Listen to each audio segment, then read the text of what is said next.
এই রমজান বড় দামি একটা মাস। কবরের আযাব বন্ধ, জাহান্নামের দরজাগুলো বন্ধ।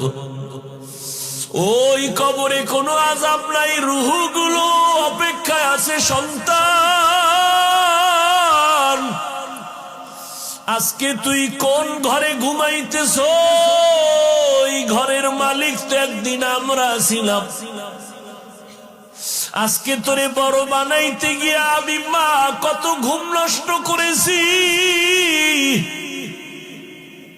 না খাইয়া বাবা তোমারে আমারে খানা খাওয়াইতে এত কষ্ট করে বড় বানাইছেন। ওই মা বাবাকে ভুলিয়া তুমি কেমনে ঘুমাও রে বাবা? ওই মা বাবার জন্য তৈরি হও, কবরে সওয়াব পৌঁছানোর কি ব্যবস্থা করবা। রমজান আসছে, এই রমজান এত বরকতের মাস, তাকওয়া অর্জনের মাস। ও বান্দা, তুমি একটা নফল আমল 11 মাসে করবা, রমজানে করবা, তুমি এত দাম পাবা। একটা নফল অন্য মাসে করো, রমজানে করবা, ফরজের সমান সওয়াব হয়ে যাবে।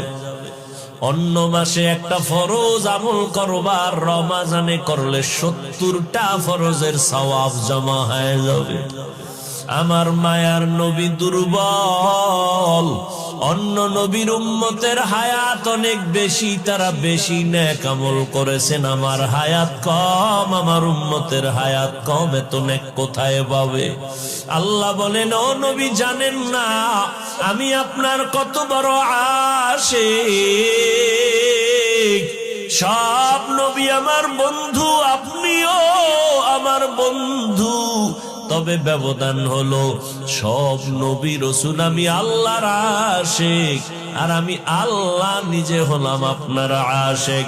আপনার উম্মতের সুসংবাদ শুনায় দেন, যদিও হায়াত কম তবে বরকত আমি দিব অনেক বেশি।